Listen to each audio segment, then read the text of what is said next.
Hello everyone, welcome back. This is your fifth lecture of Intermediate Macroeconomics 2. So in the last class we were talking about high debt and what would the effect of high debt would be. So if the government had high debt to GDP ratio, then we saw that the financial investors who have lent to the government would increase the rate of interest.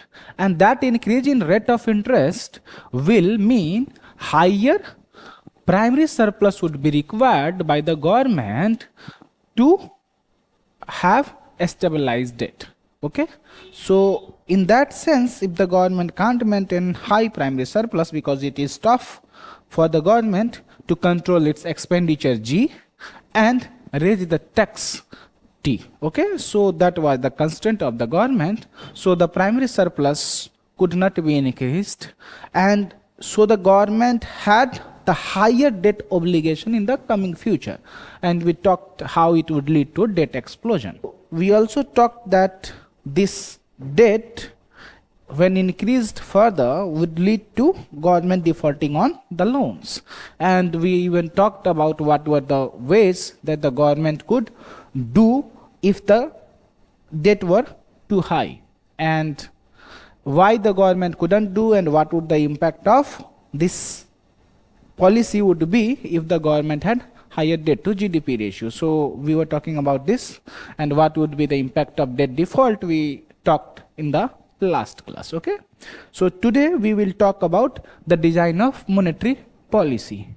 Design of monetary policy. So monetary policy होता क्या है? Monetary policy means the monetary side is to be maintained. Okay, so who controls the monetary policy?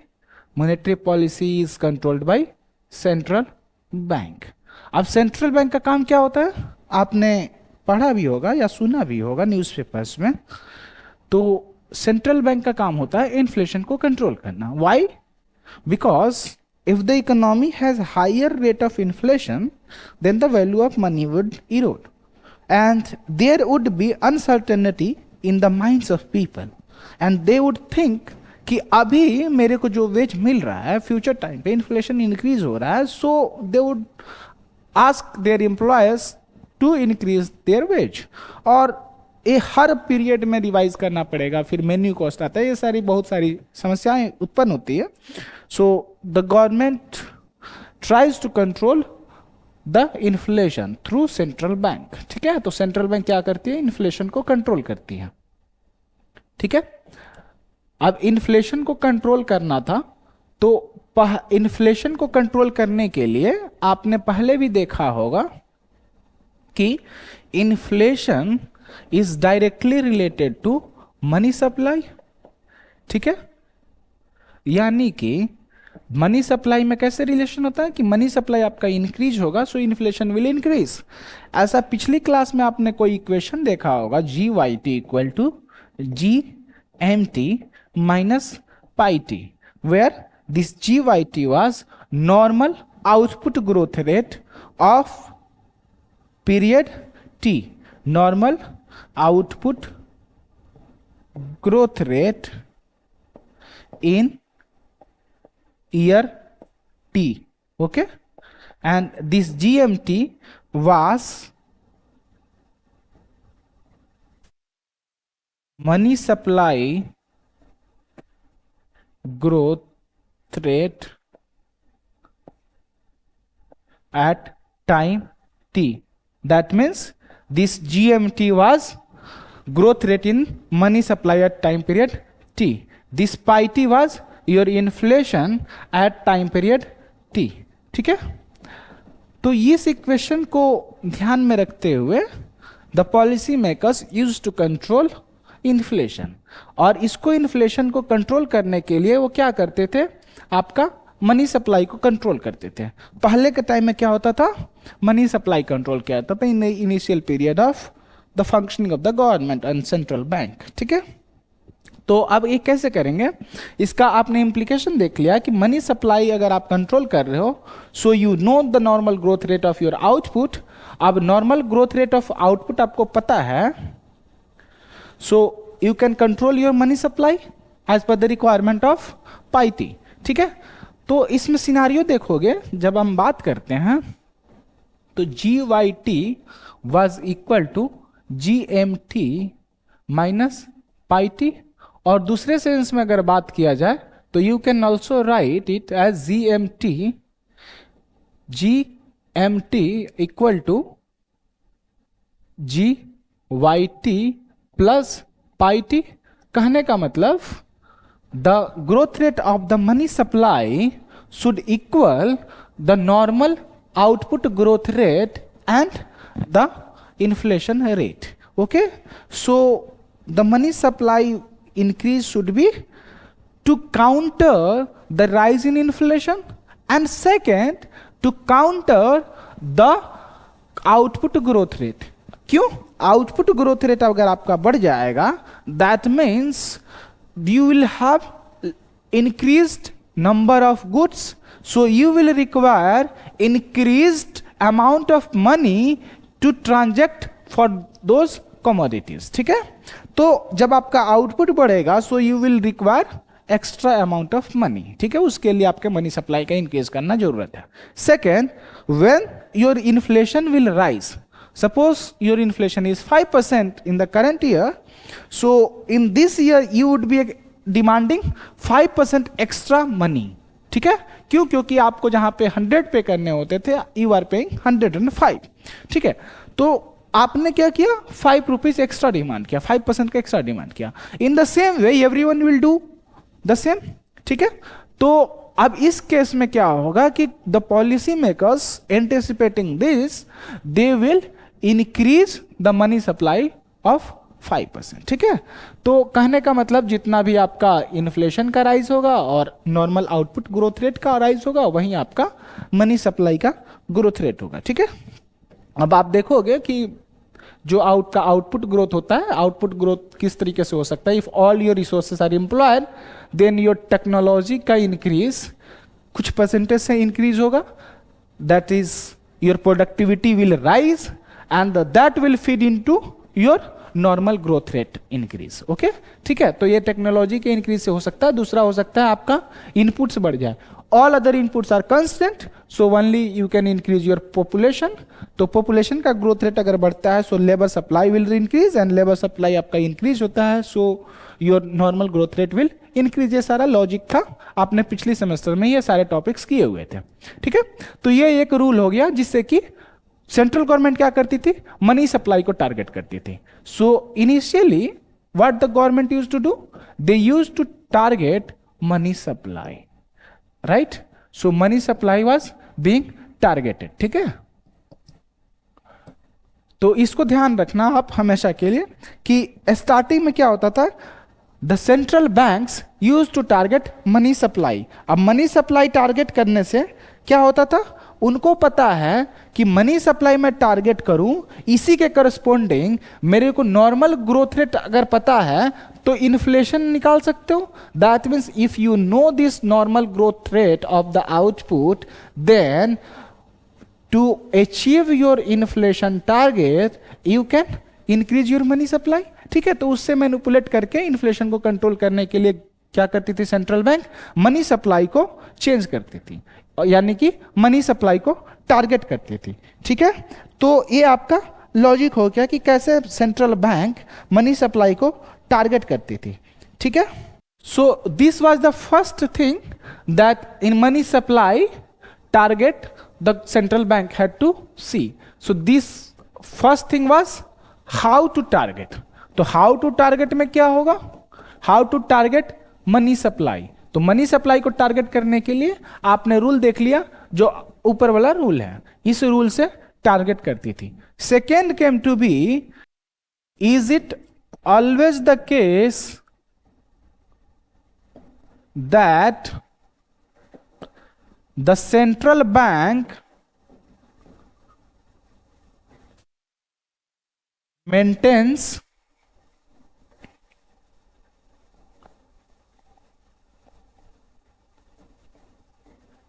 the money supply as per the above rule? नहीं, अब इस पे आपका जो question बनेगा कि क्या ऐसा सेंट्रल बैंक करती है, लेकिन नहीं। क्यों? क्योंकि अगर मान लो, अगर इस लॉजिक से चलते हो, इस रूल से चलते हो, so when your normal output growth rate is low, that means it might be the case that your country is going through slow down. ठीक है, इंडियन इकोनॉमी का केस ले लिया जाए, स्लो डाउन में चल रही है। अब इंडियन इकोनॉमी स्लो डाउन में चल रही है तो आपका इन्फ्लेशन रेट भी लो होगा, लेकिन we want to grow at our potential level. तो अभी हमारे आउटपुट रिक्वायरमेंट के अकॉर्डिंग मनी सप्लाई की जो जरूरत है वो रिलेटिवली कम है, और इन्फ्लेशन रेट भी कम है, क्योंकि आउटपुट ग्रोथ कम होगा तो you will have lower increase in your output और income. So if your income rises by a lesser amount, so your inflation would be lesser। तो क्या आपका मनी सप्लाई कम होना चाहिए? या उसी तरह एक और एग्जांपल ले लिया जाए, if your country is going through recession that every country faced during COVID, so उस टाइम पे your output had contracted, यानी कि आउटपुट का कम हो गया। ठीक है, जब आउटपुट कम हो गया और इन्फ्लेशन भी क्या हो गया, कम हो गया, यानी कि इन्फ्लेशन वेंट इनटू डिफ्लेशन, यानी कि निगेटिव इन्फ्लेशन हो गया। तो वैसे केस में क्या सेंट्रल बैंक को मनी सप्लाई बढ़ाने की जगह कम करना चाहिए? लेकिन आपने पढ़ा है ISLM फ्रेमवर्क में कि जब भी कंट्री रिसेशन से गुजरती है उस टाइम पे मॉनेटरी एक्सपेंशन की जरूरत पड़ती है। जब कंट्री को मॉनेटरी एक्सपेंशन करना होगा, लेकिन इस रूल में तो आप देख रहे हो कि मॉनेटरी एक्सपेंशन तो कर नहीं सकती सेंट्रल बैंक।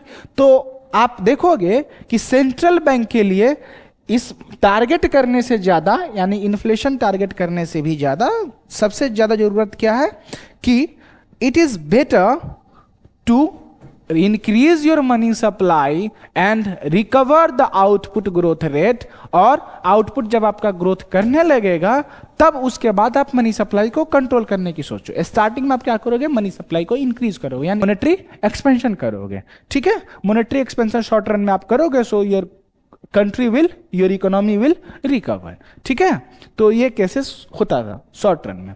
लेकिन वहीं अगर देखा जाए कि इकोनॉमी आपकी बूम पीरियड पे चल रही है, इकोनॉमी जब आपकी बूम पीरियड पे चल रही है, इकोनॉमी आपकी काफी तेजी से ग्रो कर रही है, सो यू वांट कि इकोनॉमी में इन्फ्लेशन बढ़ने लगेगा, ज्यादा तेजी से ग्रो कर रही है, so you will not follow this rule. क्यों? क्योंकि अगर इसमें फॉलो करोगे so output growth rate is high, and so to maintain the rise in inflation and output growth rate, you have to increase your money supply by a larger amount। लेकिन जब money supply आप और increase कर दोगे तो आपका inflation और बढ़ने लगेगा। सो यू नो कि आप इकोनॉमी में सर्टेन करने के लिए आप क्या करोगे, मनी सप्लाई को कम करोगे। सो आपका सोल्यूशन क्या होगा? So your answer would be, in short run central banks can deviate, ठीक है, from this rule। ठीक है, as per the requirement of the economy, as per the requirement of the economy। ठीक है,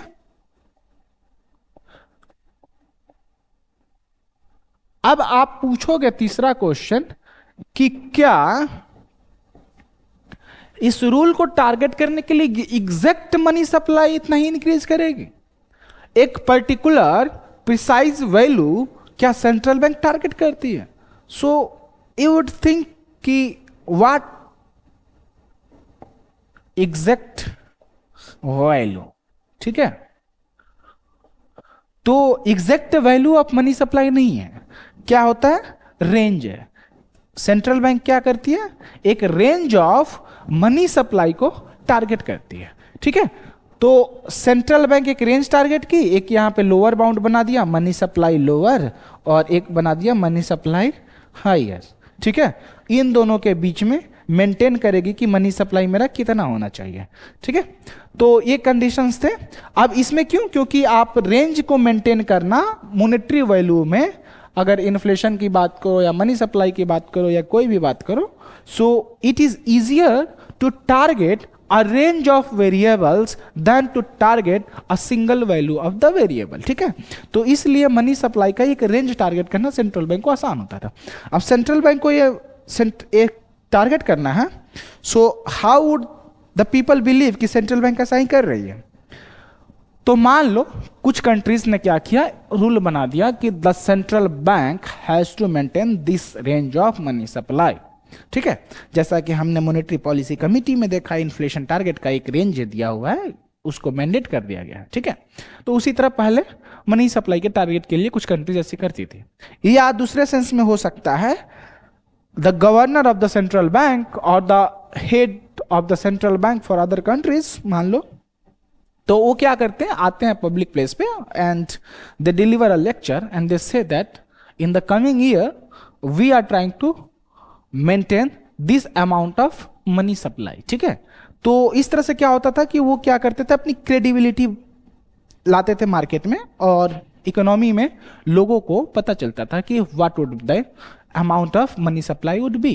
ठीक है, और इससे क्या होता था, the people could believe that the central bank would try to maintain this range of money supply, और उनके डिसीजंस उसी अकॉर्डिंग आपका इन्फ्लेशन टारगेटिंग पे जाकर टारगेट अचीव किया जा सकता था। ठीक है, ये सेंट्रल बैंक ऐसा किया करती थी। ठीक है, अब आप पूछोगे कि मनी सप्लाई क्या सेंट्रल बैंक कंट्रोल कर सकती है एग्जैक्टली तो अगर अभी के लिए मैं बोलूं मैक्रो इकोनॉमिक्स के क्लास के लिए तो आई वुड से यस, लेकिन अगर मनी एंड बैंकिंग की क्लास में जाओगे so you will find about monetary policy transmission.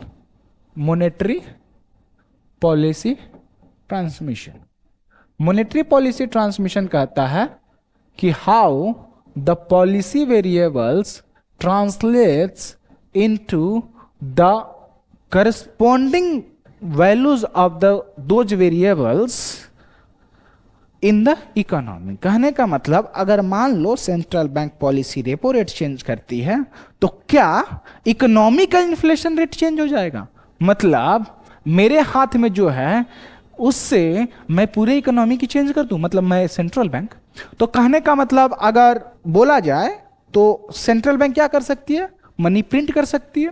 तो मनी प्रिंट कहां करेगी? अपने नोट्स जो प्रिंट कर रही है वो अपने जो भी बना हुआ है उसका office, so the central bank goes on printing currency. अब क्या करेंसी जो प्रिंट होता है यही मनी सप्लाई है? नहीं, ये आप पढ़ोगे मनी एंड बैंकिंग में कि जो आप मनी सप्लाई है आपका ये मल्टीप्लायर से रिलेटेड है। अभी के लिए शॉर्ट में बस इतना ही समझो, multiplied with high powered money. This is high powered money denoted by H, जो कि आपका बताता है कि क्या amount of currency central bank ने प्रिंट किया है, and this money supply is the representation of the exact value of total money supply in the economy। ठीक है, यानी कि जो भी करेंसी आपके पब्लिक के पास है या उसने डिपॉजिट किया हुआ है, अगर सारे इंडिविजुअल्स का सारा पैसा काउंट कर लिया जाए, मतलब the individuals can either have cash और they can deposit in the bank.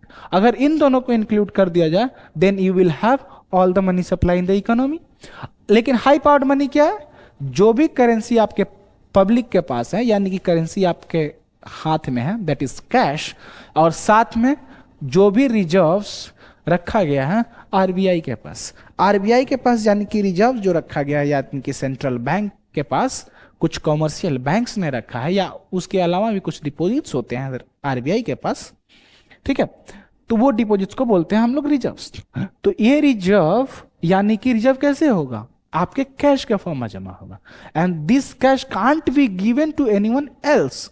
ठीक है, तो ये कैश और ये जो cash held by the public यानी कि रिजर्व्स एंड कैश, ये दोनों मिलाकर बताते हैं हाई पावर्ड मनी, जो कि सेंट्रल बैंक कंट्रोल करती है।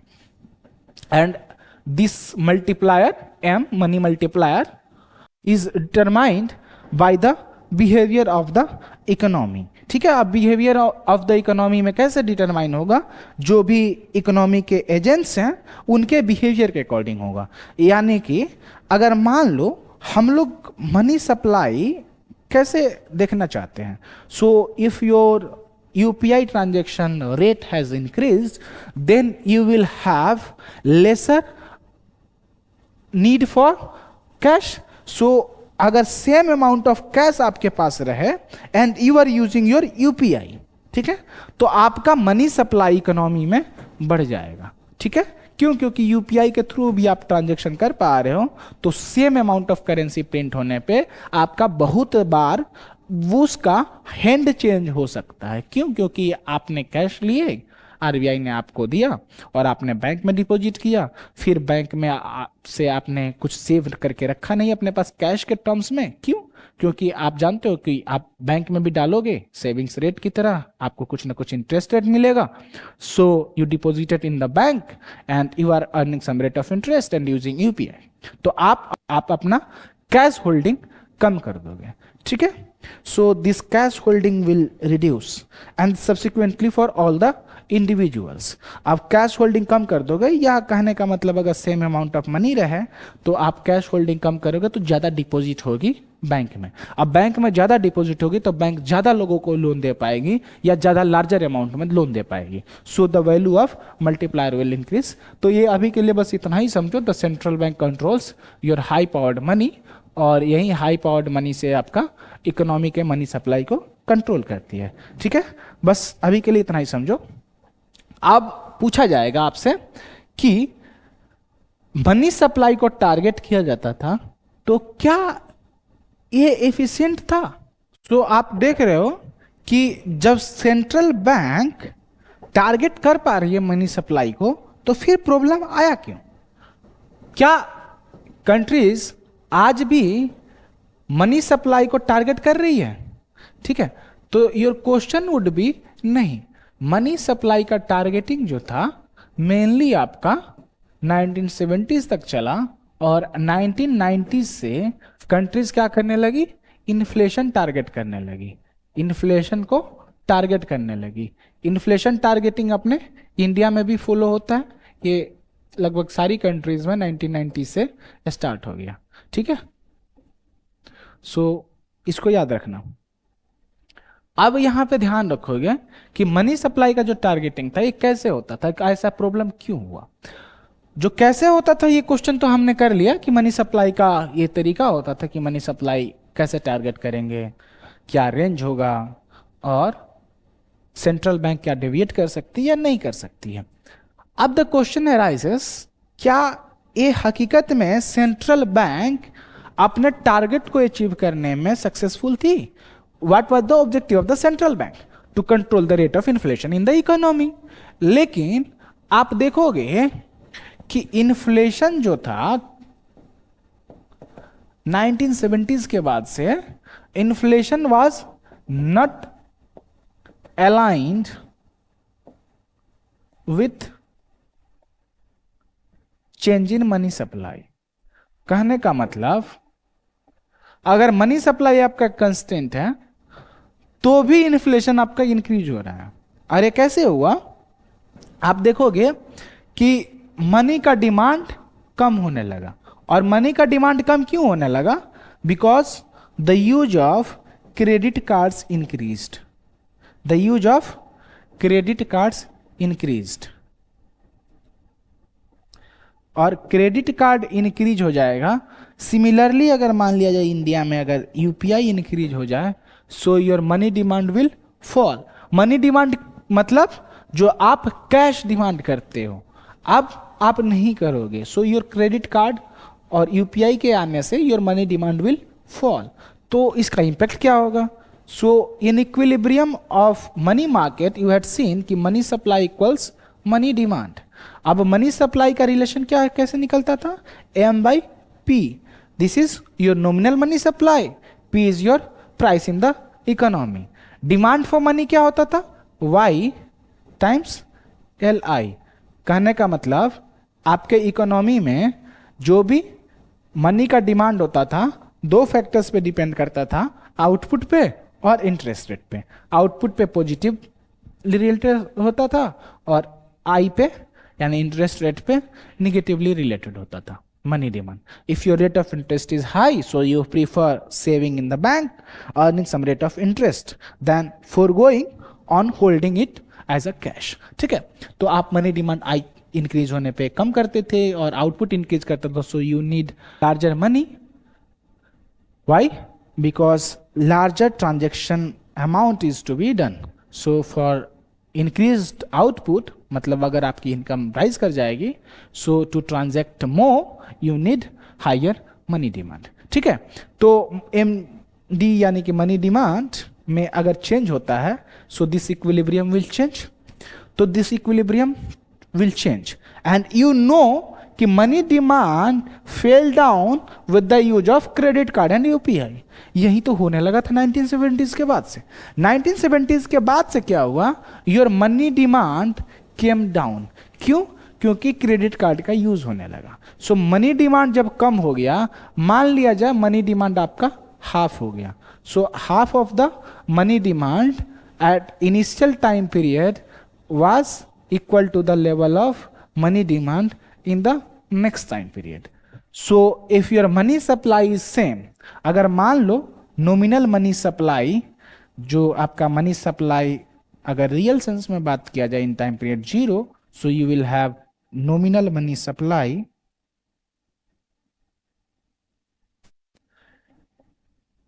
M0 divided by P0. ठीक है, ये आपका नॉमिनल मनी सप्लाई का और नॉमिनल प्राइस लेवल का रिलेशन आ गया आपके रियल मनी सप्लाई से.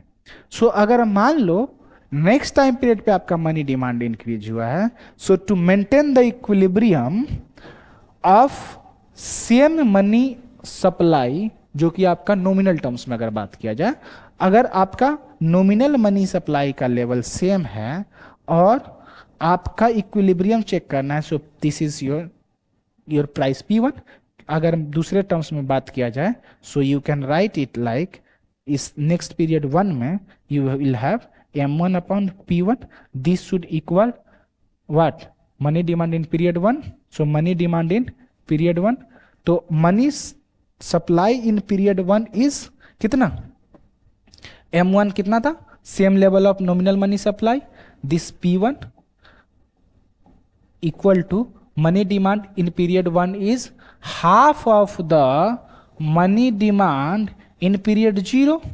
ठीक है, और आप जानते हो half of the money demand in period 0 would be same as half of the real money supply in the previous period.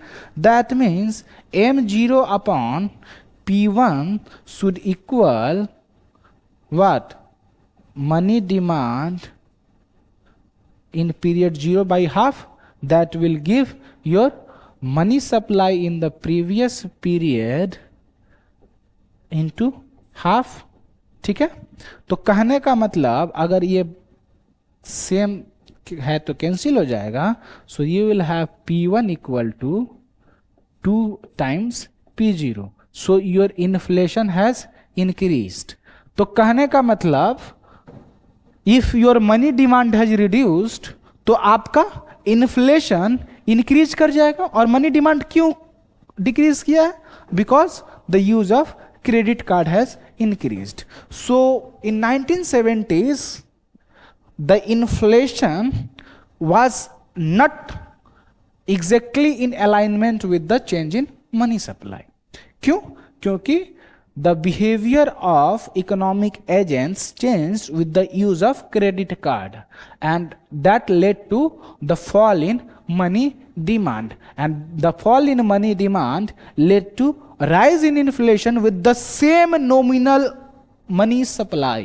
और सेम नॉमिनल मनी सप्लाई के वैल्यू होने के बावजूद भी your inflation increased, and that was the reason why the countries or the economies and the central bank shifted from money supply targeting to inflation targeting.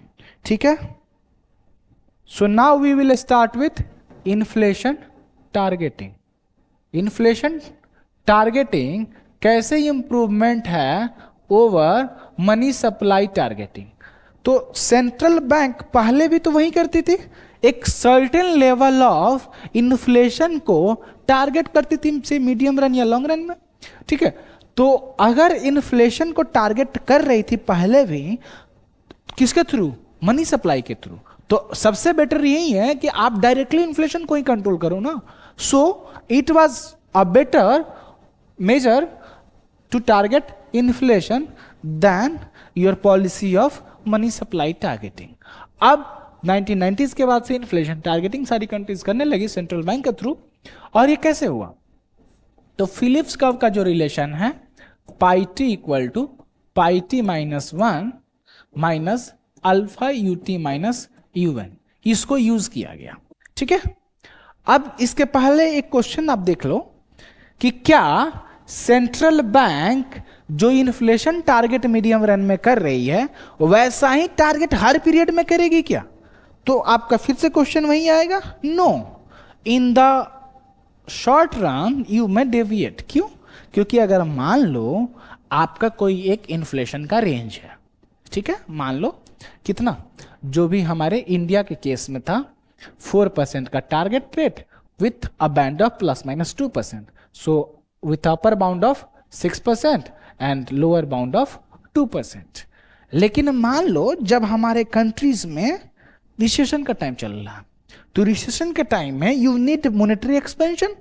So monetary expansion में in the short run you have to somewhat forego the inflation rate। कहने का मतलब अगर आपका recession चल रहा है तो you can ask your people to even bear some extra inflation. अगर एक्स्ट्रा इन्फ्लेशन वो बियर करेंगे so you will have better recovery of your economy.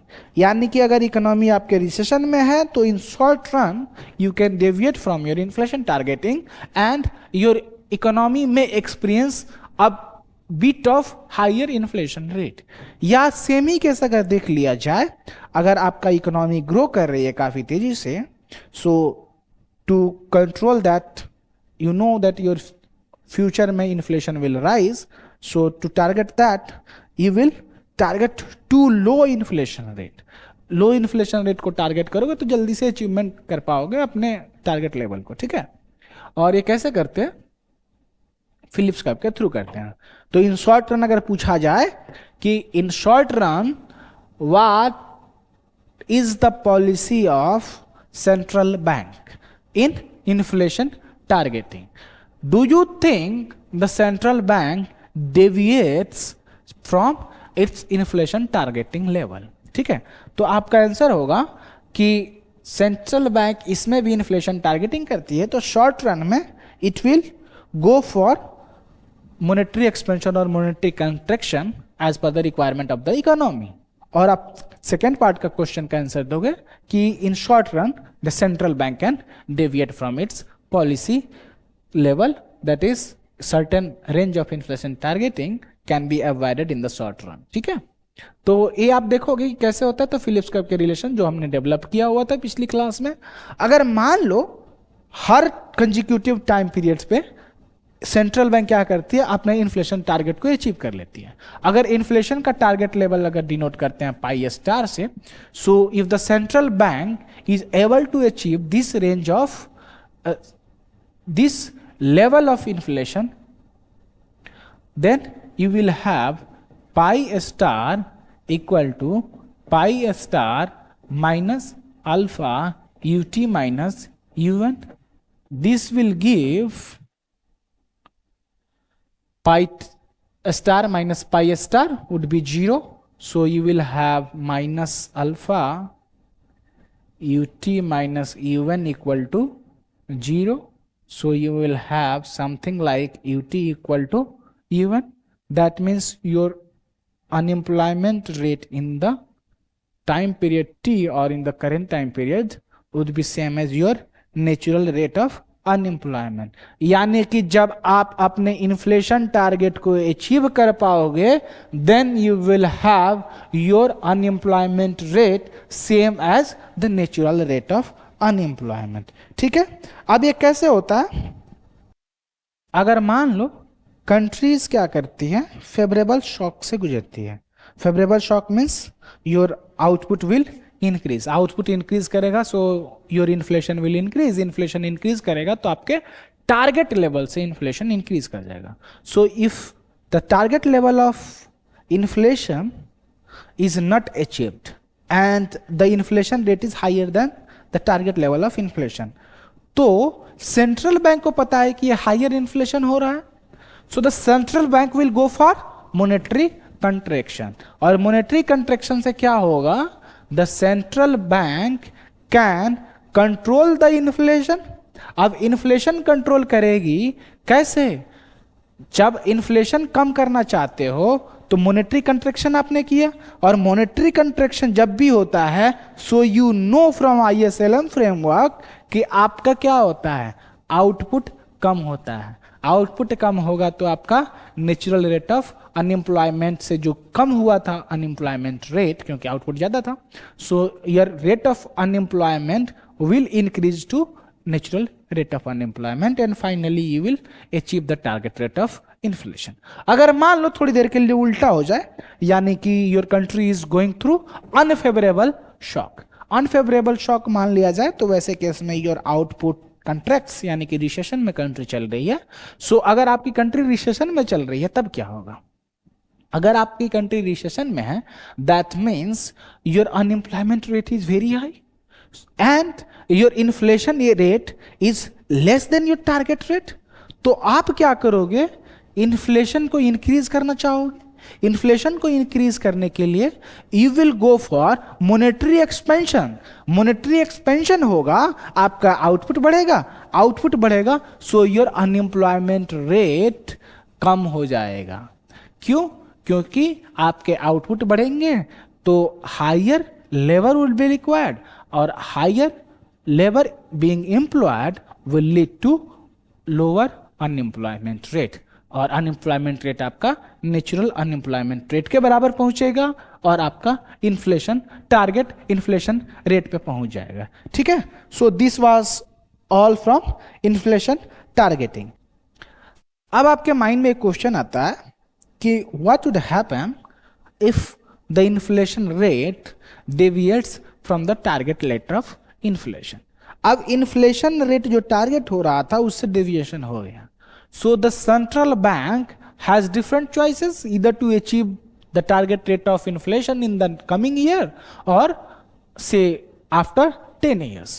तो ये सेंट्रल बैंक के पास चॉइसेस हैं, आपने इसको सेक्रीफाइस रेशियो के टर्म्स में भी पढ़ा हुआ है पिछले सेमेस्टर में।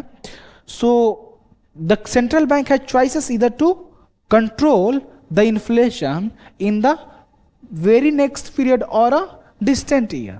ठीक है, तो ये डिपेंड करता है कि कैसे आपकी इकोनॉमी की डेविएशन हो रही है and what is the requirement of the economy. अब मान लो इन्फ्लेशन काफी ज्यादा है लेकिन आपकी कंट्री ग्रो नहीं कर रही है, ठीक है, जितना आप एक्सपेक्ट कर रहे हो, तो आप क्या करोगे, मॉनेटरी कंट्रैक्शन करोगे लेकिन कम ही करोगे। ठीक है, you will bear some cost of inflation, ठीक है, जो कि अभी इंडिया भी कर रही है। तो ऐसे केसेस में आप जो टारगेट लेवल रखते हो वो टारगेट लेवल अचीव नहीं हुआ और आपने उसको पोस्टपोन कर दिया कि 2-3 साल में अचीव कर लेंगे या से 2-3 क्वार्टर्स में अचीव कर लेंगे। ठीक है, तो ये सेंट्रल बैंक के पास डिसीजन के चॉइसेस होते हैं and they go on to adopt that. लेकिन अगर मान लो थोड़ी देर के लिए यहां पे इन्फ्लेशन का जो हमने टारगेटिंग निकाला था फिलिप्स कर्व से, अगर कोई ऐसा इकोनॉमिक सिचुएशन आ जाए जो कि फिलिप्स कर्व होल्ड ही ना करे, ऐसा हो सकता है, इकोनॉमी में सारे थ्योरीज हमेशा फॉलो करिए जरूरी नहीं है, एंड फिलिप्स कर्व तो एक प्रोपोजिशन है ना उनका, और इट मे नॉट होल्ड, जरूरी तो नहीं है कि सारी कंट्री जिस रिलेशन पे ही टिकी रहे। If some country doesn't follow Phillips curve, तो वैसे केस में अगर फिलिप्स कर्व आपका रिलेशन ब्रेक डाउन हो जाता है, देन अगर आप अनएम्प्लॉयमेंट रेट को टारगेट करते हो यानी कि natural rate of unemployment target करते हो, so there is deviation from your inflation. क्यों? क्योंकि this relation that we established as Phillips curve had break down, यानी कि ये एग्जिस्ट नहीं करता। अगर एग्जिस्ट नहीं करेगा, if you are trying to achieve the natural rate of unemployment, then you can't target the rate of inflation. या दूसरे टर्म्स में बात किया जाए, अगर आप इन्फ्लेशन को कंट्रोल करना चाहते हो तो आपका natural rate of unemployment achieve नहीं होगा। ठीक है, तो ये सारे प्रॉब्लम्स आते थे इन्फ्लेशन टारगेटिंग में। क्या हो सकता है if the inflation rate is not targeted. ठीक है, अब इसके आगे हम बात करेंगे, जैसा कि मनी सप्लाई टारगेटिंग में हमने पढ़ा था कि मनी सप्लाई को टारगेट कैसे करते थे। हमने देखा था कि मनी सप्लाई को टारगेट करने के लिए एक हमने रेंज बनाया था, और वो रेंज कैसे डिपेंड करता था, अगर आप पिछली स्लाइड्स में देखोगे। How to target money supply का एक हमारा रेंज था, और ये रेंज कैसे डिटरमाइन होता था, इस रूल से डिटरमाइन होता था। और देखे थे कि सेंट्रल बैंक डेविएट भी करती है शॉर्ट रन में as per the requirement of the government. अब उसी तरह हमारे पास भी कोई रूल होगा इन्फ्लेशन टारगेट का। That means we have some rule of inflation targeting. That means कोई एक रिलेशन होगा जहां से सेंट्रल बैंक इन्फ्लेशन को टारगेट कर पाएगी। ठीक है, और इन्फ्लेशन को टारगेट करने के लिए एक इकोनॉमिस्ट थे टेलर, उनका कहना था इन्फ्लेशन को टारगेट करने के लिए आप क्या करो, इंटरेस्ट रेट को टारगेट करो। इंटरेस्ट रेट को टारगेट करने को, और इंटरेस्ट रेट को टारगेट करने से क्या होगा, आपका इन्फ्लेशन टारगेट हो जाएगा। कैसे? क्योंकि उन्होंने बोला कि एक रिलेशन होता है i t equal to I star plus से अल्फा हमने पहले यूज कर लिया, अल्फा हमने पहले यूज कर लिया, तो let's use a pi T minus pi star minus b u T minus u one. ठीक है, उन्होंने एक रिलेशन दे दिया जिसको हमने कहा टेलर्स रूल। ठीक है, क्या कहा, टेलर्स रूल। अब उनका कहना था कि you know, that means central bank knows, to target this rate of inflation there is some corresponding rate of interest i star. अब याद रखना क्या है, इस इन्फ्लेशन रेट के टारगेट के करस्पॉन्डिंग कोई इंटरेस्ट रेट है जिसको कि आप टारगेट करते हो। अब आप इसको अचीव करने के लिए आप क्या करो, इसको अचीव करो। ठीक है, यानी कि central bank has to target this i star to achieve pi star. ठीक है, ये उन्होंने थ्योराइज किया। अब उनका कहना था कि this I T is interest rate in time period T, in year t. This I star is target interest rate. ठीक है, जो इंटरेस्ट रेट आप टारगेट कर रहे हो।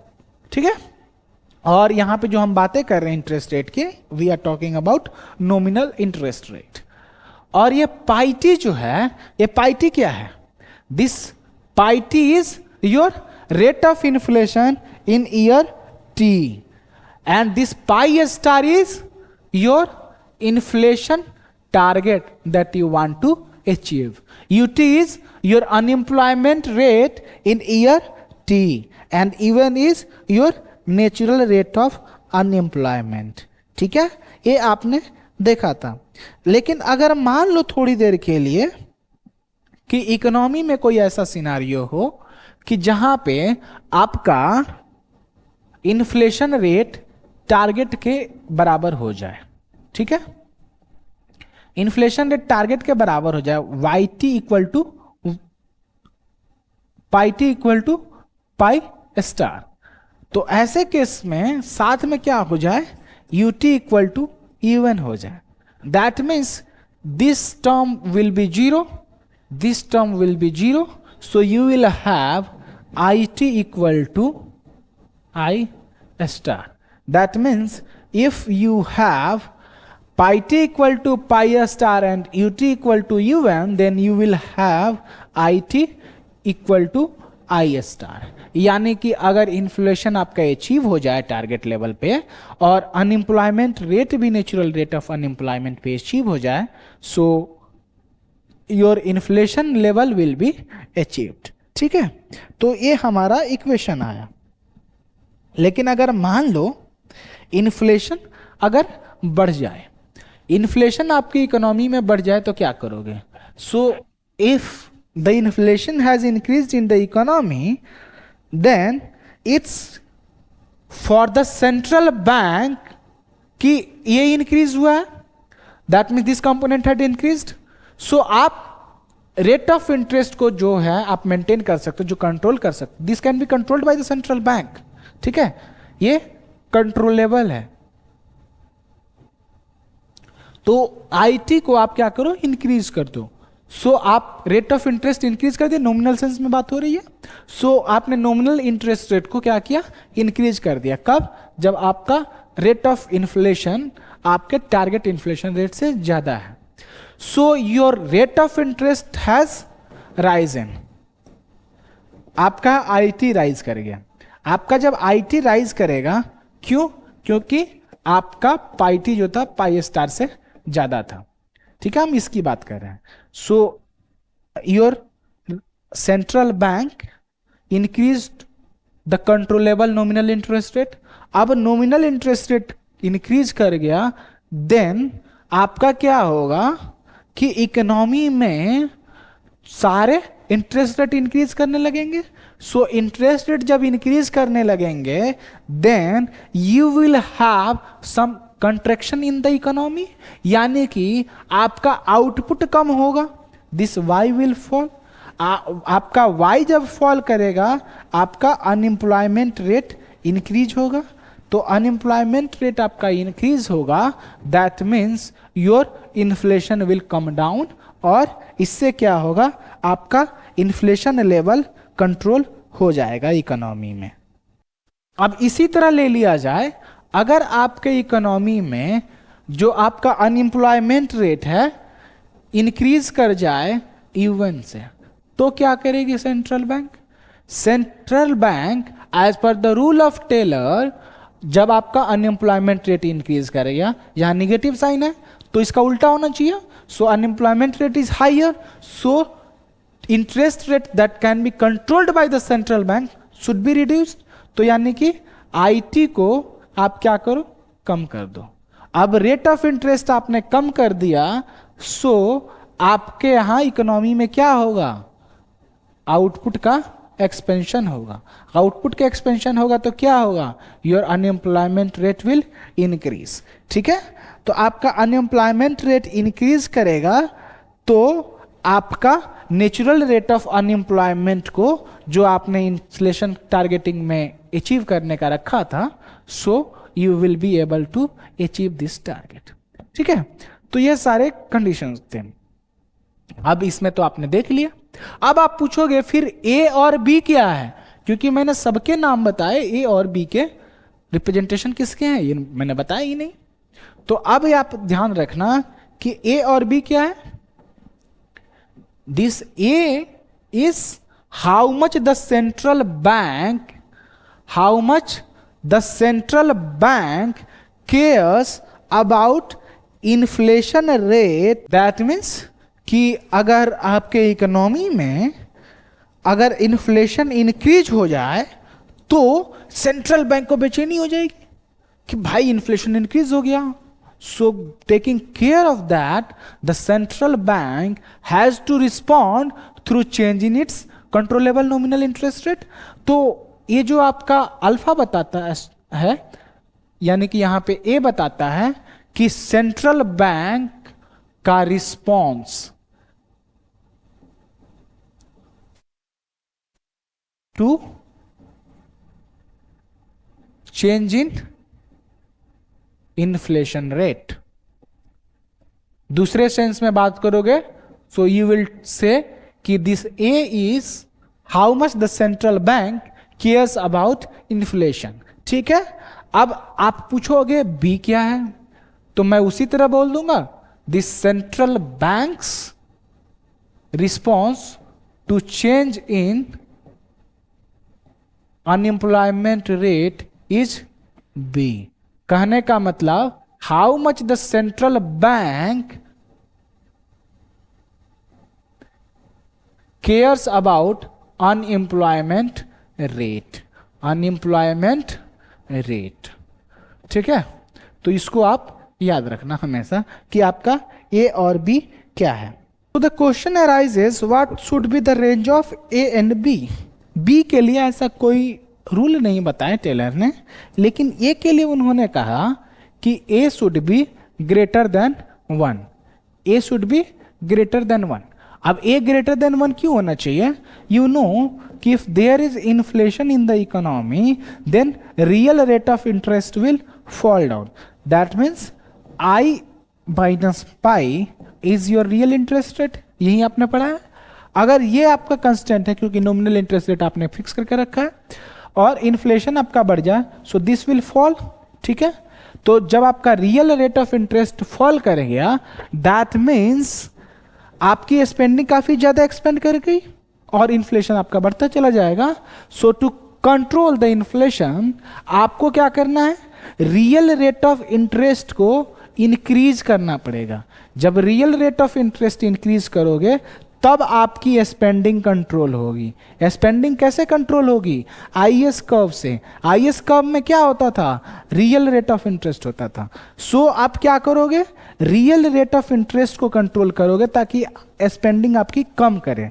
यानी कि आईएस कर्व के रिलेशन से आपने देखा है to control the inflation you have to increase real rate of interest. अब real rate of interest increase करने का मतलब हुआ कि अगर ये रेशियो 4% से इंक्रीज किया है that means nominal interest rate should increase by more than 4%। क्यों मोर देन 4%? क्योंकि अगर 4% से इंक्रीज नहीं करेगा दैट मीन्स आपका अगर पाई 4% से इंक्रीज किया और ये मान लो 3% से ही इंटरेस्ट रेट इंक्रीज हुआ सो your rate of interest will still fall by 1%। समझ रहे हो? सो इट्स बेटर कि आपका ए जो है वो 1 से ज्यादा हो।